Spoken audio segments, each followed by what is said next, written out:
Anish, come. വരൂ. അപ്പൊ Aneesh, congratulation. അപ്പൊ ഒരുപാട് സന്തോഷമുണ്ട്. തന്നെയല്ലേ കണ്ടല്ലോ. ഒരുപാട് സന്തോഷമുണ്ട്.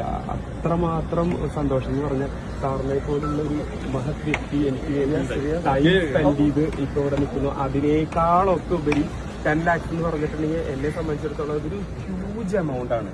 ആ ഒരു എമൗണ്ട് കോൺഫിഡൻസ് ഗ്രൂപ്പിന്റെ പേരിൽ സാർ തരുന്നു എന്ന് പറഞ്ഞാൽ അതിനുള്ള നന്ദിയും കടപ്പാടും എല്ലാ കാലത്തും എനിക്കുണ്ടായിരിക്കും. ഗുഡ്. തീർച്ചയായിട്ടും ഒരു സാധാരണക്കാരനായിട്ടുള്ള എന്നെ കൺസിഡർ ചെയ്യാന്ന് പറഞ്ഞാൽ തന്നെ സാധാരണക്കാരനല്ലേ. നമ്മള് ദൈവത്തിന്റെ മുമ്പിലെ എല്ലാവരും സാധാരണക്കാരാണ്. എല്ലാം എത്ര വലിയ ബിസിനസ്സുകളാണ് എല്ലാവരും സാധാരണ. അപ്പൊ അങ്ങനെ ഇതൊരു ദൈവത്തിന്റെ കൃപയും എല്ലാവർക്കും ദൈവത്തിനോട് നന്ദി.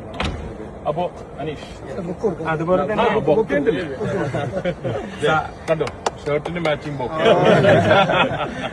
അല്ല, ഞാനേ സാറിന്റെ ഇപ്പൊ ഇങ്ങനെ സാറിന്റെ ഭാഗത്തുനിന്ന് ഇങ്ങനെ വിളിച്ചു പറഞ്ഞപ്പോ ഞാൻ ശരിക്കും ഞെട്ടിപ്പോയി. കാരണം എന്നെ പോലുള്ള ഒരാളെ കൺസിഡർ ചെയ്യാൻ കാണിച്ച ഒരു മനസ്ഥിതി ഉണ്ടല്ലോ, അതൊരു വലിയ കാര്യമാണ്.